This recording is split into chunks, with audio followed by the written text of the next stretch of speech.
Veterans Affairs putting itself under scrutiny and preparing for a shakeup as President Donald Trump pushes for a leaner, more efficient federal government. VA Secretary Doug Collins says the process would cut the VA staffing level back to where it was in 2019, a decrease of around 15% or roughly 72,000 fewer workers than they see right now. We wanted to know how East Tennessee veterans feel about the VA. So WATE 6 on Your Side reporter Kayla Precht got in contact with the American Legion to hear about the overhaul that's in store. Kayla. Lori and Bo, the VA is responsible for operating benefit programs for veterans, their families, and survivors. Some of the benefits include health care, disability, life insurance, housing assistance, and more.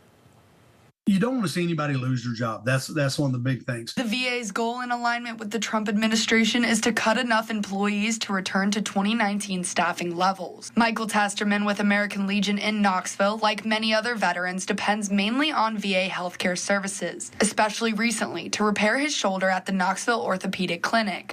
It's wonderful to have at least a VA clinic here in town, our Mountain Home Memorial Hospital up in Johnson City. Then working through community care, it is a lifesaver for a lot of the families and a lot of people. I know many of the folks I have through the American Legion have gone through the VA for different things. A lot of us rely on the VA specifically for our medications. There are many different facets involved when it comes to the U.S. Department of Veteran Affairs, aside from benefits. On the behind-the-scenes side of it, the ones that process the claims, your veteran service officers and those people, let's look at that and see where they are. Because, I mean, there's thousands of claims a day that get processed. Are we doing it the most efficient way? Testerman hopes that all veterans continue to get benefits and services where they are needed. I just hope that, Trump and the guys take a little time, look at it, review it. You got a lot of veterans out there. A lot of veterans have, given the ultimate sacrifice and have sacrificed a lot just to be able to maintain what they're doing. For a lot of veterans, what they make through the VA system, their health care, and what little bit they get from Medicare, that's it. That's what they live on.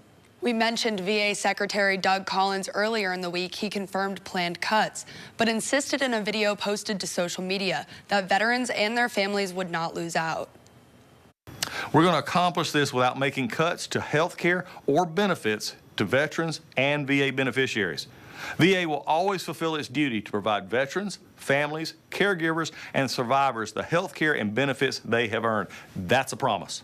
In the video, Secretary Collins also adds the VA regrets anyone who loses their job and points out it's difficult for him as VA leader to make those types of decisions. Bo.